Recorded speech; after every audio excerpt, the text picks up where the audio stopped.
excited for today. Today is we're talking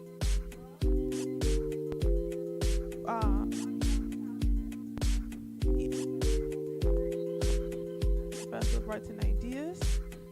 We are just so excited for today. We want to give a shout out to our sponsor.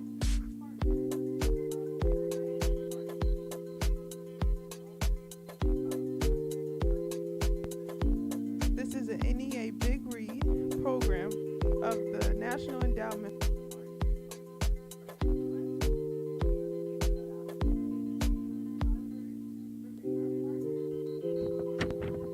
The New Alliance Foundation and the David L. Lockrock Foundation. Elaine Kolb with us.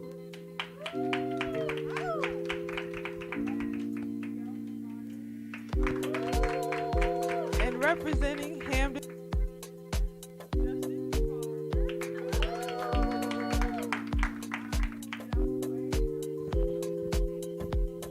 Hi, beautiful people. Hi, y'all. Also, there are some seats at the front. If you want to move up, we can get cozy. But if you don't want to move up, that's okay. You don't have to get cozy with us. So today is about love, dating, and disability. But when I was initially talking to the one and only Shaw McAllister about this, and she ran the topic by me, I struggled with it a little bit. Because my first thought was, is the central conceit here that people with disabilities are somehow less deserving of love? And I was like, oh, I'm going to wrestle with that. And it's, I'll be honest, like, it's something I've wrestled with in my personal life. So I want to talk about a couple different kinds of love today. The first is the love connection. So like romantic love, right? But also community love. And in that spirit, I want to hand it over to Miss Elaine Kolb, who's going to lead us in a song before we get to talking. Okay, are we on? All right. This is a song that talks about touching. Now, the thing about touching is that people don't thrive if we're not touched. Starting with babies, and then tactile deprivation is a horrible thing. So, although touching can be sexual, it doesn't have to be, but it can be very meaningful and very important. Originally, this song was written around 1973. I was younger then. And it was revised on May 24th, 1980. And hopefully I will get through it. This is emotional for me. I'm more comfortable with shouting and, sing-alongs and rowdy stuff. This is important too.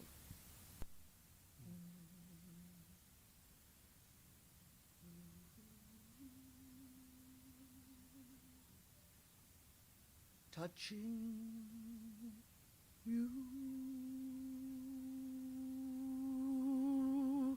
is feeling different sounds than I have ever seen before.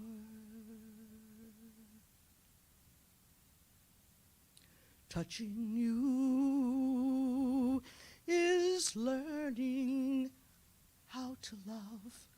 You and I are we. And we are one. Living dreams through our lives and giving life through this love. Loving you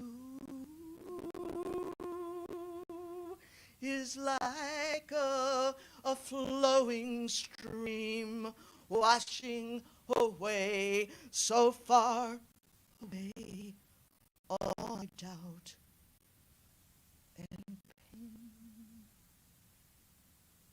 Loving you is like a gentle breeze that lets me know, really know, that I can breathe again. Your fires burn with mine. We're growing as we're glowing in the light. Knowing you is living on this earth and trusting that we all belong. Knowing you is learning ways to share so we can all be weak and strong. Finding faith within ourselves. Teaching each other as we learn. Trusting you is like a magic key that opens hope and peace and joy. Trusting you is like a memory, a special bond that nothing and no one can destroy. We're holding on to our dreams, giving birth to ourselves.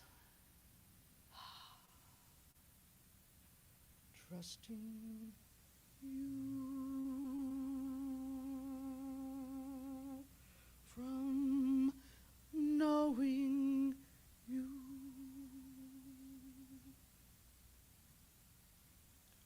Loving you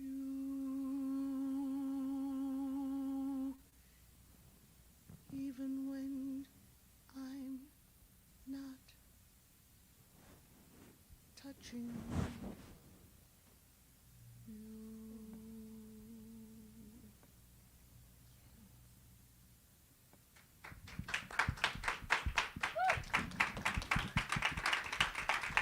Wow. Oh, Elaine, thank you for that blessing. I mean, really, thank you so much. That was beautiful. Do you want a second? I might need a second, y'all. That was really, really beautiful. And now I feel like I'm in this with both of you and with all of you, of course. So the first love I actually think I want to ask about is community love or lack thereof. We can talk about that. We can go there too. And I'm just going to toss this question out because it's meant to be a conversation. For both of you, what have you seen that maybe has felt like hard or in the way of being loved? And I mean that in many ways. And then also, what are some moments, and I like us to get specific, where you feel like folks have broken through that and really been able to hold you? Because I know that sometimes people with disabilities, whether they're physical disabilities, whether they're disabilities that maybe we can't see, don't always feel held by the community, and it's a huge problem.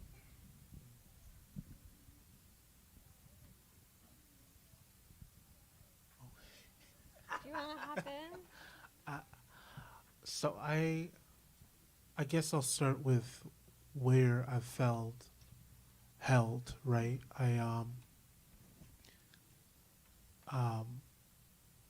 We, there was a police shooting in Hamden a couple of years ago with Stephanie Washington and Paul Witherspoon, and it's interesting because right outside on that very street, right, we marched up Dixwell. And I remember joking to a friend that this was the safest time I felt going home, right, to go downtown and to come back home and feeling safe and not worried. And so in that time, in that space, in that moment, that was a time where I felt a sense of love and understanding, and people that I've talked to, that I've been in community with, to see the same things I've seen and to walk through the same community that I've walked through in a time where normally we wouldn't be able to proverbially walk in each other's shoes. I think one of the what's hard about doing community organizing is that a lot of the time you don't have a lot of the issues seem very small, but they have huge impacts. And so the day-to-day can feel really lonely. I was talking to a colleague today, and, they called me because they said, they wanted to talk through an issue, and they really just wanted to, lament and share their frustrations. And so I laughed because they realized they were doing that. And I said, that's fine. That's part of the work. And so there's many times where I wish I had someone to call, but I know that I don't have someone else to share that with. And so that can be hard, especially when there's sensitive information or information that only a handful of people will know, and not being able to share that can be really tough. But maybe, is that true for you?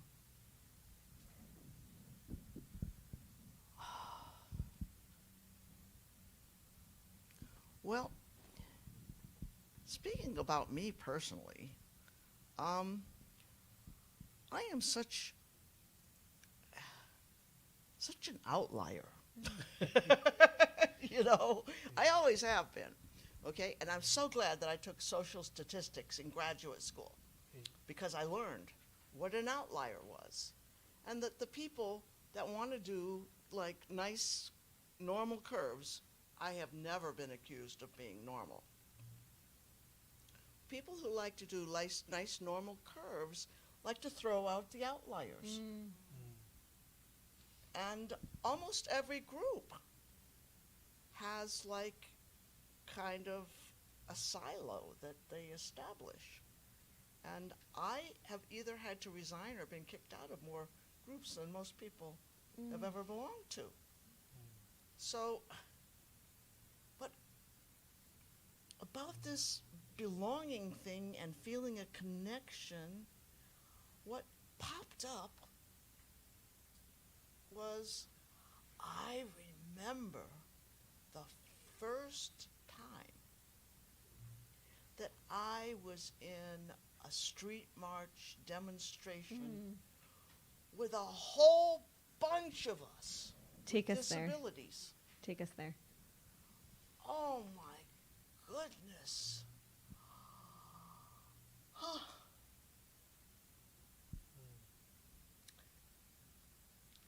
And it was quite a journey to get there.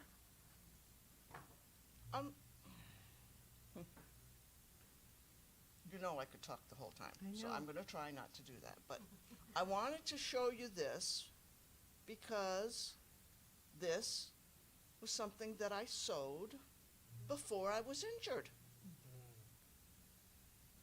So I made this before September 30th, 1977.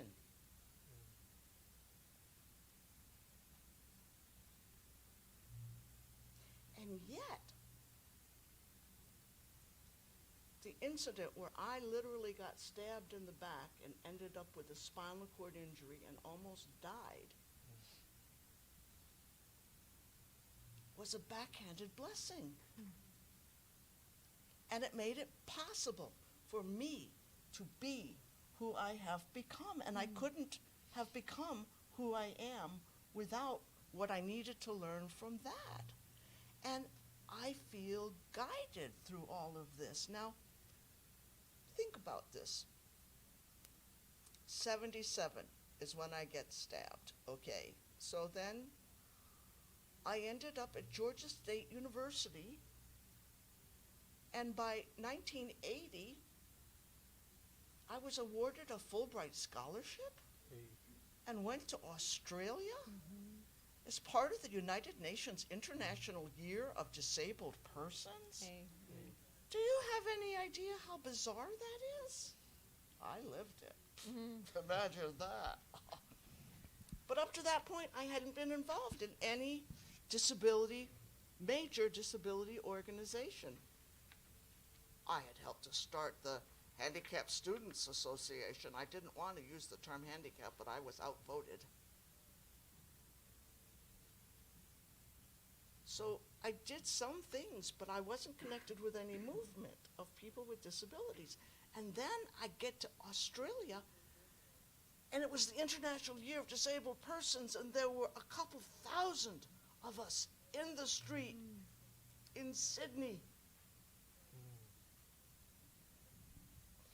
And that helped to inspire more, and I had already started writing songs, but more songs and more things.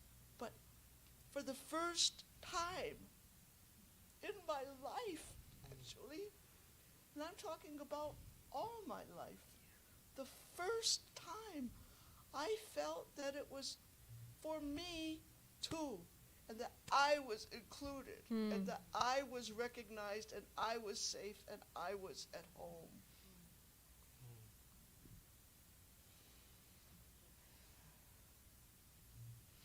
Thank you.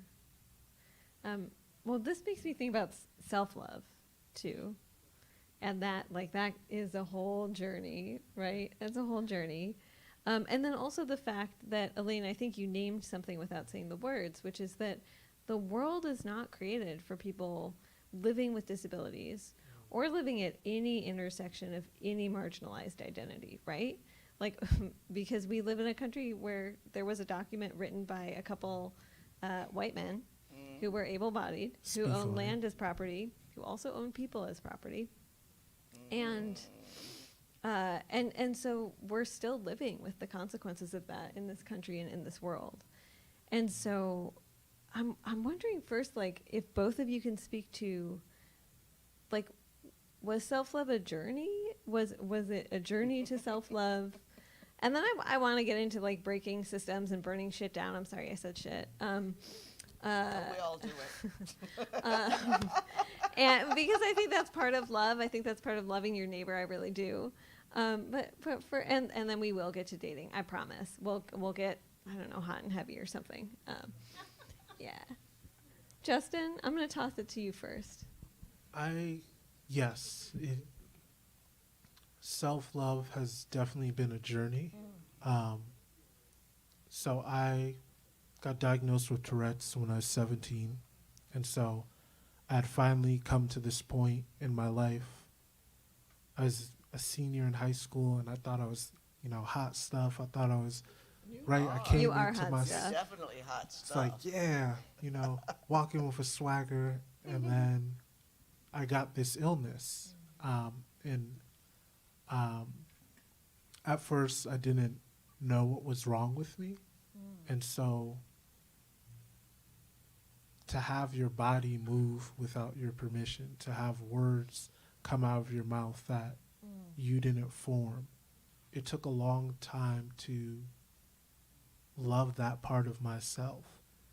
And I think the harder part is the cultural context of, you know, I would say from 17 to probably around 23, 24, I had a really hard time loving myself. And so, like wearing my headphones, right? Being able to regulate noise and be able to just live my true self. There would be times where I would try to take them off and go through the world and see if I could handle, and then end up in the hospital, right? And so I think loving your whole self is a journey for everyone, but I think with individuals with disabilities, you not only mourn the potential of who you thought you were going to be, but then you also have to mourn the things that you can and can't do. And so it's been 11 years since I've been to a movie theater, right? And there's a small part of me that every time that friends are like, oh, we're going to the movies, and I know the question is coming, and yet there's still that pain, and having to be okay with there are things that you can do and there are things that you can't do, and not beating myself up about it. That is something that has been a journey. I think now there's more days than not that I forget about my disability, and I'm like, oh yeah, it's probably not a good idea to like go on a ride along with like the fire department because alarms and fire trucks. Like maybe I shouldn't do that. Maybe that's not for me, right? But yeah, loving yourself has been a journey for me. And can I ask a follow-up question? Yes. I mean, also, like, you're talking about putting all that weight on yourself when you're 17, right? Like, you're still very young, but 17, that's just a baby. And it sounds, in your description, like people, like the world was not being kind to you, right? And do you feel like, you know, for yourself, maybe for other folks who are living with disabilities, that there is a lot of internalizing that feeling of loss, that feeling of mourning, and then putting it on yourself? Like, did you feel at fault? I think oftentimes really learning and internalizing that accommodations are for other people, right? It took a very long time to go like, oh, I'm doing you a favor by wearing headphones. Like, that's not for me. Like, if I randomly start cursing and saying weird stuff, like, my body needs to do that. That makes me feel comfortable. I'm accommodating you. And so I think for a lot of us, learning to figure out and negotiate this love-hate relationship about accommodations becomes a thing of constantly beating yourself up about what allows you to be in community with others. And then the other part is trying not to beat yourself up about perception, right? Which oftentimes, for better or worse, not allowing people to fully show up, where prejudging that people won't be accepting. And so, to answer your question, yes. But I think one of the things that people can learn is that you just have to not care and trust that the right people will care. And I want to talk about that too, and who the right people are. But Elaine, I also want to bring it to you and talk about this journey of self-love, because I don't even remember the first time I saw you. I think I was a baby reporter for the New Haven Independent, and I try. But I was like, who is this badass? I'm like, and every time I've seen you since, especially at there was the Women's March in Hartford, and I think 2017, 2018, I don't know, one of the 20 somethings. And you sang, and it was cold, and we were all freezing, but you did the thing. So I will say, from an outside person, I'm like, who is this person, and how do I be that self-confident? But I'm wondering if you can talk about your journey to self-love. Practice makes better. Okay. I'm making some progress. I practice self-flagellation before either one of you was born. So I'm good at it.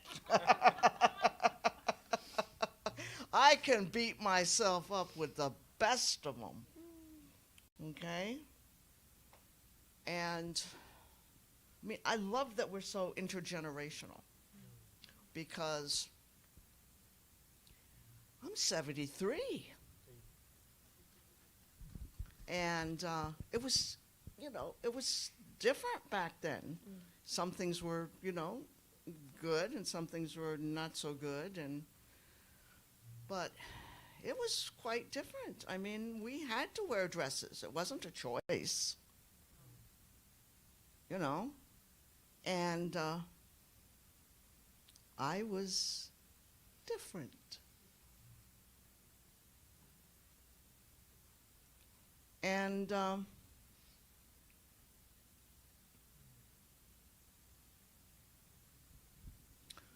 for survival, I learned how to shut down. Because I had to continue to function, and I wasn't going to give anybody who was attacking me the pleasure of watching me cry. So I did not cry. I conditioned myself not to. Now, that came in very handy at various times in my life, by the way, but it's also very damaging to yourself.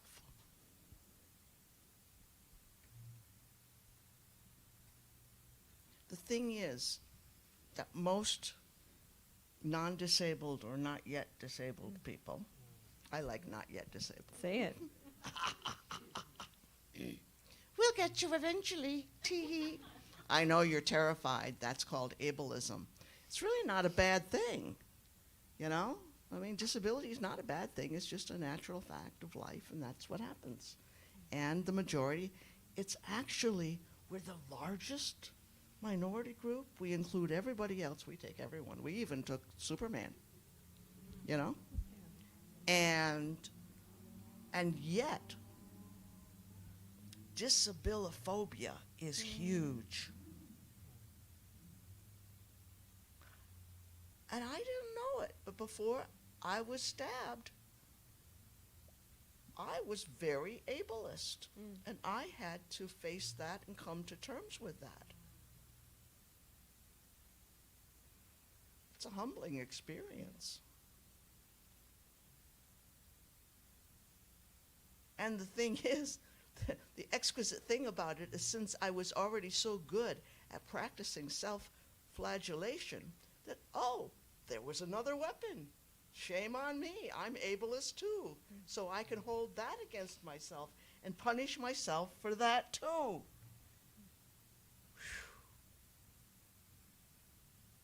So for some of us,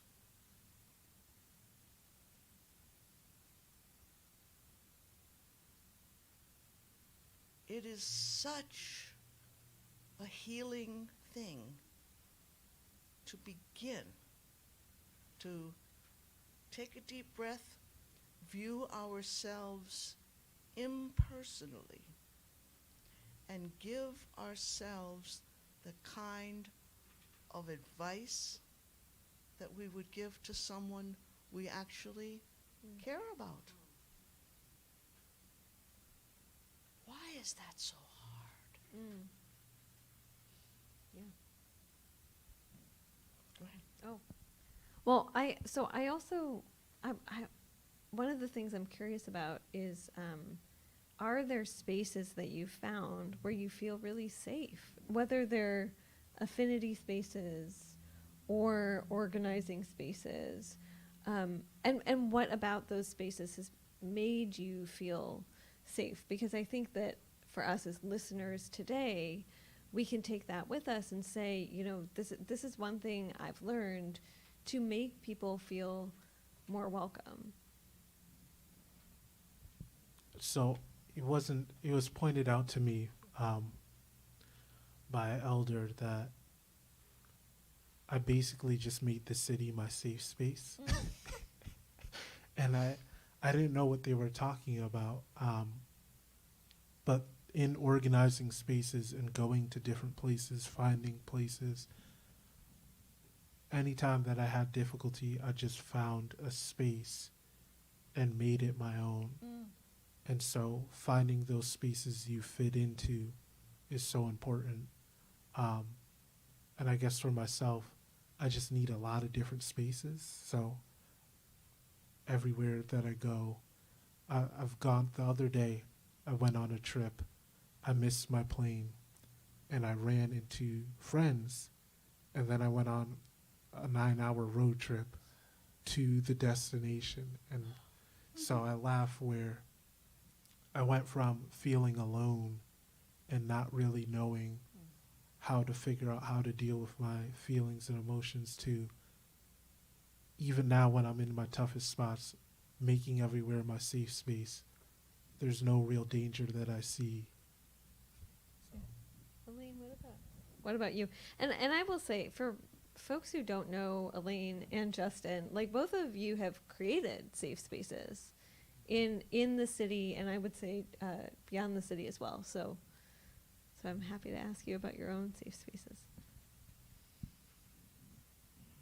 Well, I'm always searching for kindred spirits, you know, and they're everywheres. And the thing is that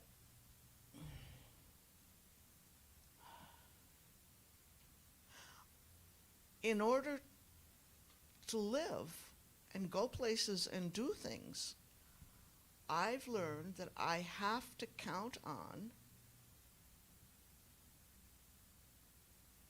assistance from strangers fairly frequently. And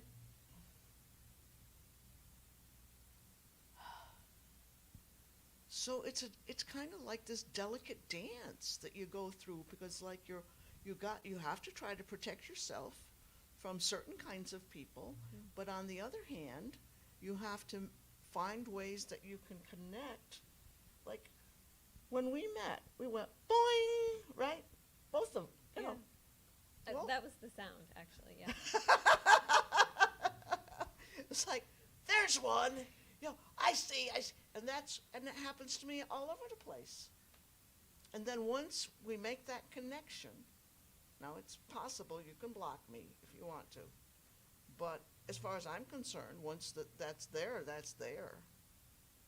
And so then, now I have allowed myself to publicly sometimes cry if I'm with people that I feel safe with. And sometimes it's just the one person, and we do this big long hug and I sob for a while and then they let me go and they understand. So, or sometimes it's a small group and it's okay. It's like this one singing group and stuff, I had to. I cried, I sobbed for an extended period of time, and I could not sing. I couldn't sing. Can you imagine how hard that was for me? But I needed to cry. And my friends, they all kept singing, and every once in a while they would check to make sure I was okay, and I just kept sobbing. And I said, yeah, I'm okay. So, and they knew that it was extremely rare that I would do anything like this. So it was actually my way also of expressing how safe I felt and what a blessing that was. Was I humiliated? Yeah. It's still hard. but it's important. And I think for people that, I have projected the image of strength and self-sufficiency so much that some people are under the illusion that I'm always like that. Oh, you're always happy, Elaine. No, you don't see me when I'm having a hard time. And that's the thing. But allowing myself to be more vulnerable and actually asking for assistance sometimes. It's a huge breakthrough for me. Practice makes better. Which is hard. It's hard to ask for assistance too. Oh, it's horrible. It's so hard. I do not like asking people for assistance, and I often have to do that. So Shah asked me to talk about dating, and I want to ask about navigating both romantic relationships, but also platonic relationships. So take that. I'm just going to throw that out into the world. My beloved is out in the audience, so thank you, Tom, for being here. And I know you're beloved. So you can talk about, but I'm not going to make you talk about dating. I don't know, dating was a weird thing, mostly because like Tinder, right, just being able to match with people, and then you do that weird thing where it's just like, I know we know each other because we definitely matched, but we're not going to talk about it. And so I think one of the things, right, with like a disability, right, a physical, visible disability, but also a mental, emotional disability. Like I remember a friend being like, okay, we're going to make you a Tinder and you're going to do the things, right? You're going to get on Hinge, and thinking about, oh, the headphones are in all my pictures. And so do I talk about it? Do I not talk about it? I remember going on a date and there's like a fly flying around, and I was like, I'll punch you in the throat, right? And that was just Tourette's, and it didn't mention it before. And so it's like, cool, this is just going to be an L, right? Like, this is not going to go anywhere. And like figuring out, all right, when do I disclose about my disability? How do I disclose about that? How do I, make light of it, to talk about it and feel comfortable? And so that has been a learning curve. I think the beautiful thing has been that it's also, for me at least, weeded out a lot of people where I'm like, oh, Yeah. we're not going to be compatible, right? Or, oh, your values or your worldview is something that we won't connect. I think the other hard part about dating with a disability is just rejection, Yeah. which everyone gets rejected, but to wonder if this thing that's not normal about you was the make or break thing is something that is hard. Yeah. Yes. It's hard and it's infuriating, but I'm not a panelist. I'm the moderator, so I'm going to throw it to you, Elaine. As far as I'm concerned, you can say whatever you want to, but if you want to play moderator, go for it. Anyway, I can't help myself. It's just the way I am. And, anybody who knows me knows that it just comes out when it comes out. I don't know. Anyway, love you, dear. Love you back. Yeah, when I saw that I was supposed to come on something and talk about dating, I said, I never dated. What was dating? What is that? So, okay. So I came prepared to talk about, see, this is the thing. I'm 73. I mean, I've had relationships, that lasted in the,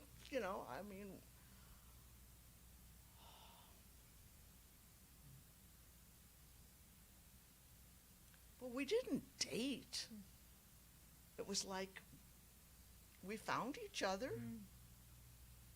And like when I put some stuff over there, okay, and some of the stuff that's over there is ADAPT.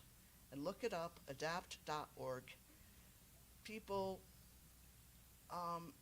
some of our friends in Washington, D.C. yesterday demonstrated, and 14 of them got arrested. Okay, so I've been involved, ADAPT. Tomorrow we're supposed to do Crip Camp. Okay, so I was at many of the things that are depicted in Crip Camp. That was over 33 years ago that the ADA was passed. So, yeah, I've been at this for a while. And I met my partner, Patty Deek, at the end of September of 1987. Now, notice, end of September, 77. That's when I was injured. Okay, September of 87. I was living in Atlanta, Georgia. I had connected up with ADAPT. And ADAPT back then was American Disabled for Accessible Public Transportation. And we blocked the buses and got arrested. And so this was my first ADAPT demonstration in San Francisco. And like this really cute young woman came from New Haven, New Haven, Patty Deek. And we just happened to be suite mates in the San Franciscan hotel.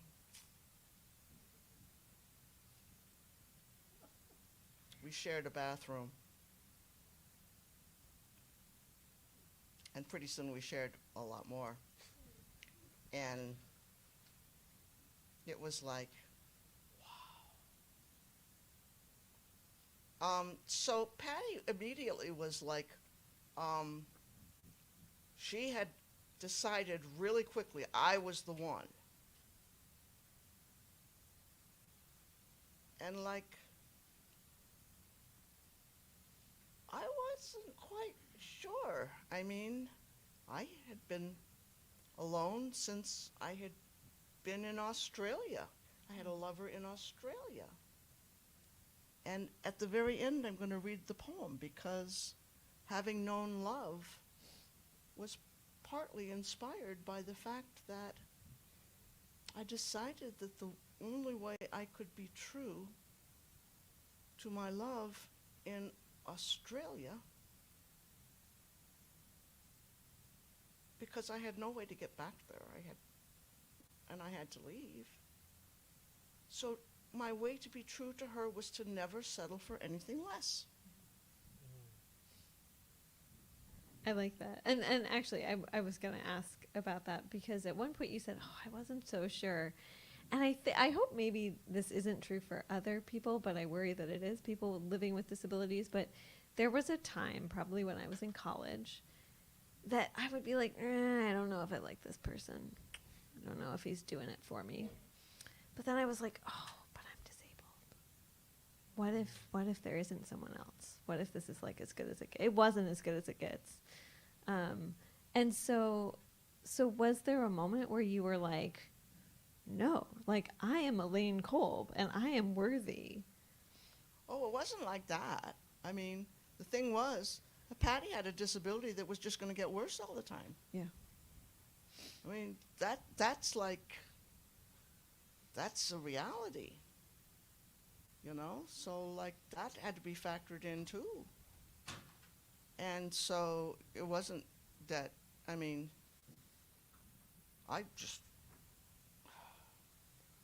part of it was that I could see that Patty as spunky as she was, really had no idea how beautiful she was. And what really won me over was that I realized that I wanted to be the one that helped her to see how beautiful and talented and smart she was, because she was born with a disability and really, really struggled and really had, and was very feisty and just kept pushing and pushing and pushing, but she got battered a lot along the way.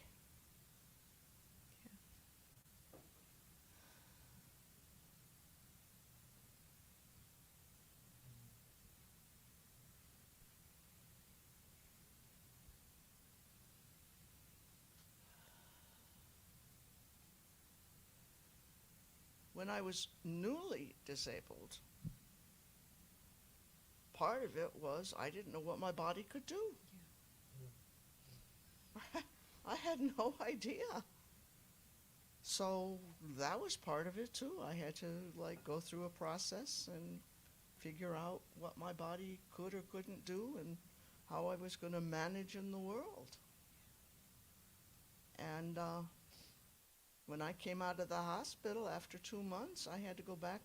I was barely able to stand and take a very few shaky steps, which I knew was amazing that I was able to do that at all, because most people with spinal cord injuries never stand up again. It's just a fact. Once again, I was one of those oddballs, so I don't even fit in with all the spinal cord injured people because I'm not disabled enough. I'm called incomplete. I have an incomplete spinal cord injury. So anyway, so it's like I've been, but I remind myself, always look for the blessing, even if it's awful. What can you learn from this? Because I've had the experience of personally going through many of the different stages, and or either myself or with someone that I loved and really cared about for an extended period of time. And Patty almost died several times before she died. So how do we make the world, and then I want to open it up quickly to questions before the final poem. How do we make the world a place that is more accommodating to people living with disabilities? Because Elaine, you said this, and I absolutely believe it. We are all only temporarily able-bodied. So how do we, do we burn stuff down? Do we? I'm feeling feisty today, y'all. Oh, it's so much easier to burn than it is to build. Oh, that's very true. And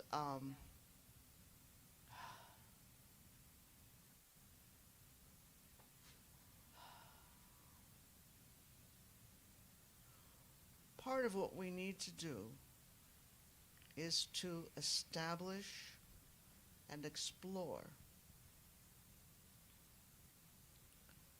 what disability justice is. Because that's why I love our little panel here, For three of us, we're pretty intersectional.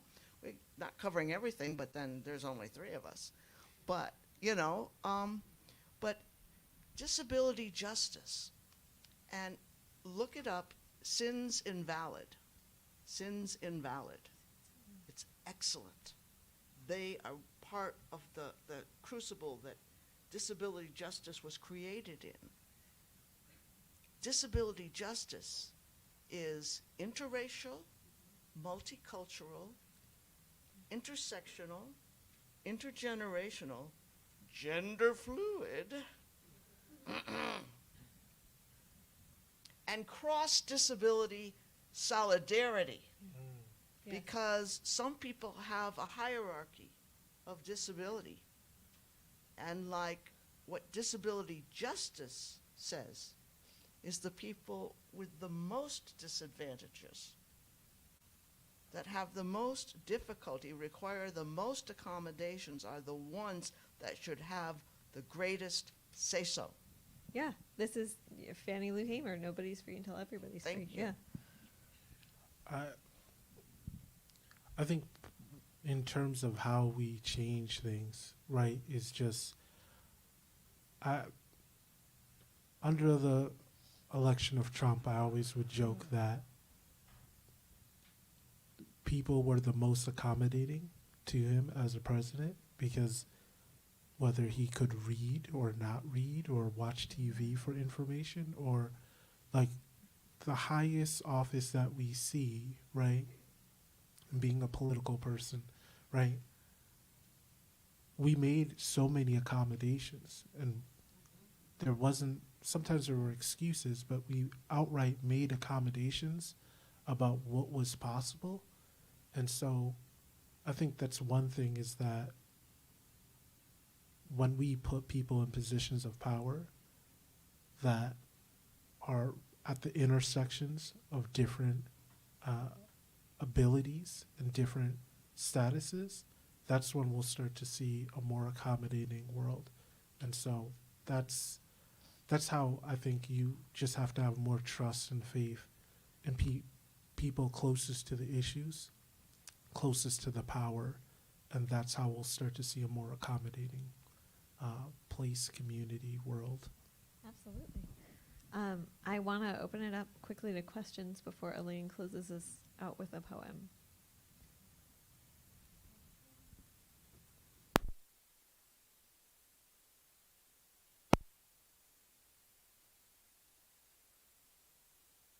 Married to Do Tom we have a Yell, mic? so I hope this doesn't get personal. Not a bit, I'm sure. Thank you for this lovely and illuminating panel. And unfortunately, I am going to ask Lucy to answer some of the wonderful questions she's been asking everyone else. I don't know if this thing's on. I can't. In particular. Can we have this talk over dinner? I'm making dinner tonight. I want you to ask, I'm going to throw your way, Okay. your journey towards self-love. I'm and- still on it. And what you think would make for a more accepting and accommodating and solidarity-filled world for people with disabilities. Oh, I'm going to take number 2 first. I'm going to take number 2 first. I really agree with Elaine, and I agree with Justin. I think there has to be a really intersectional approach to disability justice in the world. I also think that folks who maybe think that, and Justin, you talked about this, folks who maybe think that they are open-minded and accepting, I would challenge them to interrogate the ways in which maybe they are being ableist. So like, I'm a reporter who's disabled, I have mobility issues, I've covered a lot of protests, and like come home and cried because I feel like my legs weren't moving fast enough. So like, yes, I believe in everything we protest for in this city, and like, slow down, like have a rear to the line, you know, or something like that. But yeah, I think intersectional disability justice is the way forward. And I think putting people in positions of power who are living at different marginalized intersections and trusting that they can do their work, whatever internal biases you may have, because we all have them, is really, really important. As far as my journey to self-love, I'm still on it. I think like Justin, living in New Haven and finding a village and feeling very held by folks in the community is a big part of that. And then also learning that you can communicate clearly about your disability, which is one thing that maybe we didn't talk about. So shout out to Elizabeth Nearing. I don't know if she's watching, sorry. But she's a facilitator in New Haven. She's an amazing person. And she and I were once walking, and she turned to me and said something like, "You have to slow down." And it was this moment where I was like, oh, yes, of course. And since I've learned that all I have to say to someone is, actually, my ankle hurts. Can we take the bus? Or like, just very basic things like that. And people, of course, will be accommodating. Or if they're not, like maybe you don't want them to be your friends. Sorry, that was really harsh. Other questions?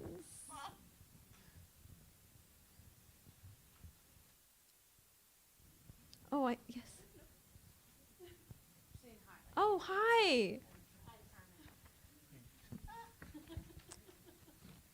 It's the last time I'm going to ask.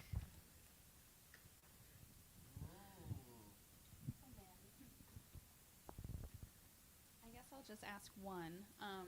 But if you guys could see one change in New Haven that would just make your day-to-day easier or more comfortable, what would you want that to be?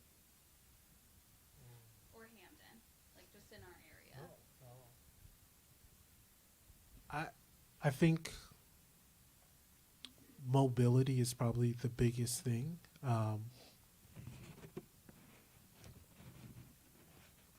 So like having more opportunities for people to move between communities, I think is the biggest thing for people with disabilities, whether they're physical, mental, emotional.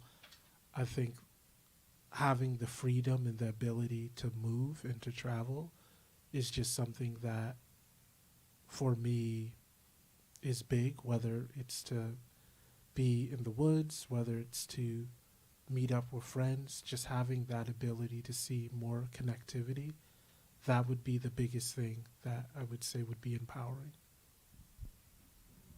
Elaine.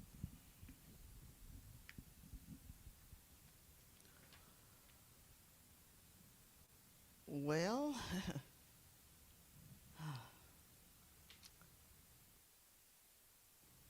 well, right now, one of the things, and I don't know if this is answering your question, but it's just reality.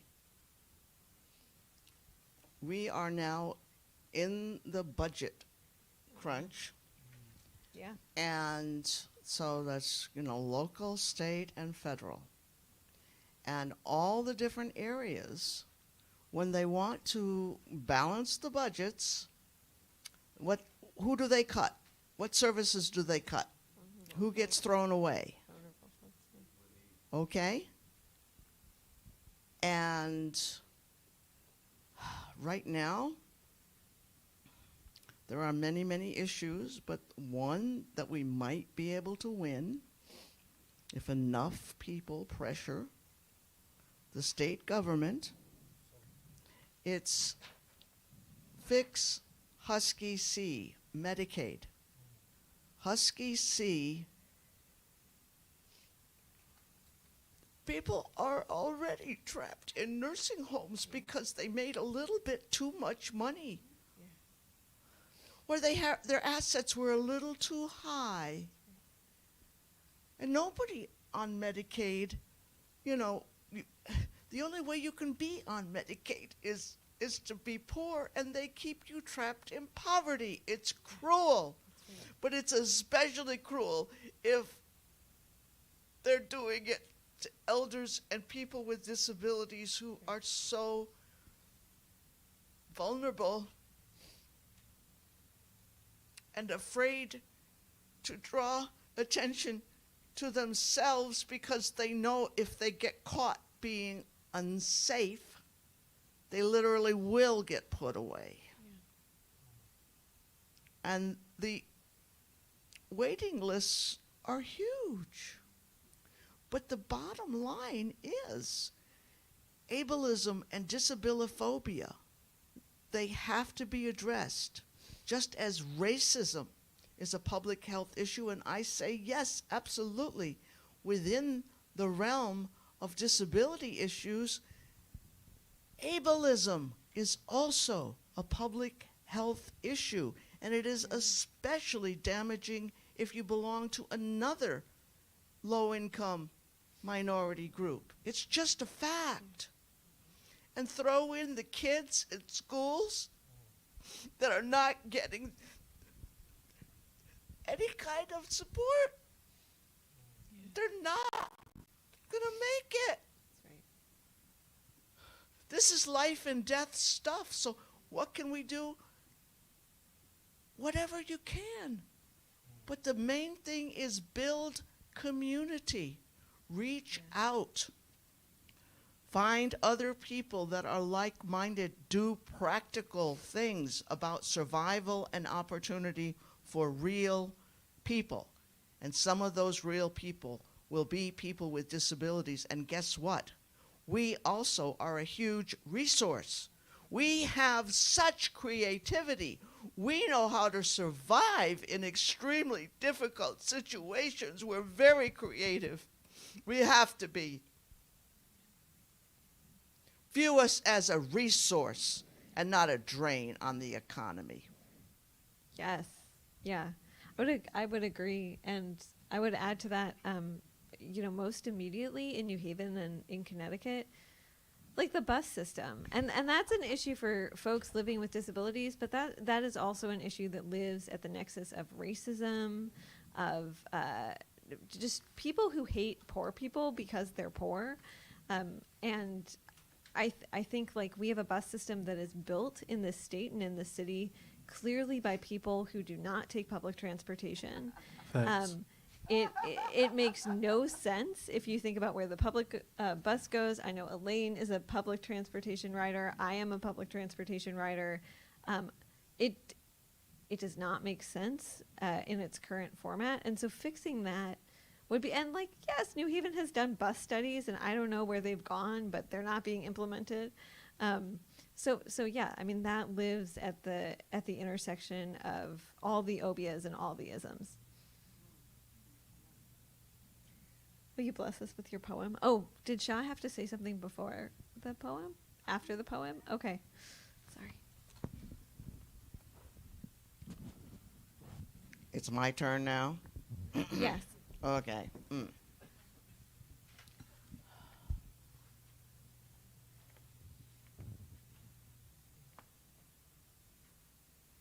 Whatever the question, love is the answer.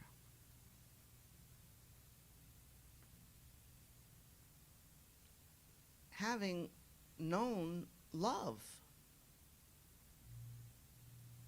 in this life, from life, through life together, never again can we be fooled or tricked or distracted for long by other than the truth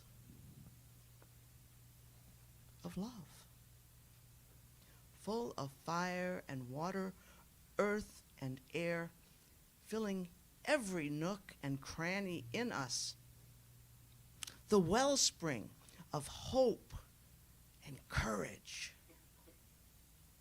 Time and distance can seem so harsh and cold until it is clearly remembered how empty life was, how empty life would be without this firm, full feeling of love. So there is still unspeakable joy, even within the reality of separation. And still, love grows from all we are, or have been, or ever will be. Now, in this life, love is no longer the question, no longer the formless object of an endless, lonely search, a hollow ache, an echo that never answers. The consuming pain of crying silently, of solitary confinement in a crowd. Having known love in this life, we know that love is the only answer. Love is received by giving. Love it's not a contest. or a conquest. The physical plane of love is special and precious only when all other levels are truly open. Even in moments of supreme ecstasy, of gentle, powerful passion, of total immersion and release, love is the essence of the deepest union, and the union of trust in truth can be consummated without a touch. It sometimes seems the soul is helpless, wandering alone in a cruel, wild wasteland with wolves or vipers or vultures waiting as hope fades and falters. When all seems lost, love bursts through, an absolute fact, an eternal source, sounding the trumpet to try again and again and once again, in spite of it all.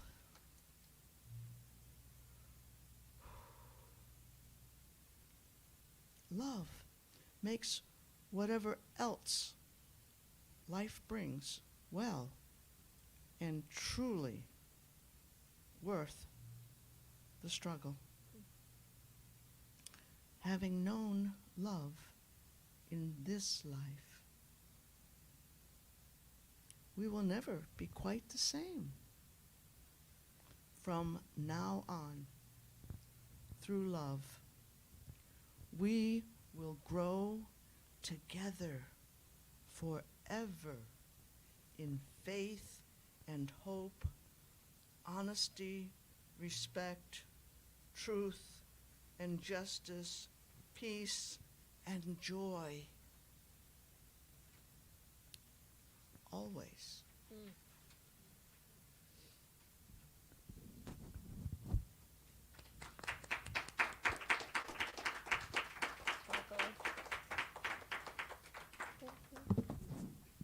Can I say one more thing? I'm sorry. I know we got to get out of here. I didn't say this at the beginning, and I'm so sorry. I just wanted to thank our amazing, amazing ASL interpreters, Joy, and I'm so sorry. I do not, Linda. Thank you. They have been incredible, and I'm just really, deeply grateful to you, and also shout out to the festival for understanding that ASL interpretation is part of the battle for accessibility. Can we just give it up for this amazing panel and our amazing interpreters? I just want to say thank you to everyone for being transparent, being vulnerable, and being here with us today. You could have been anywhere in the world, but you decided to be here with us and share your time. I just want to say thank you. This will be available on Facebook and YouTube on the festival's pages. And we are also, tomorrow, please join us Thursday, May 11th, 5 p.m. at Gateway Community College. We will be screening Crip Camp, a disability revolution film at 5 p.m. There will be snacks, and there will be a lovely Q&A after. And next week, we will be celebrating National Assistive Tech Day at Wilson Library at 4 p.m. We hope to see you there. We also have copies of Sitting Pretty here, free available, and we have resources on the table as well. I just want to thank you so much, and I hope you have a lovely evening. Thank you, Sean.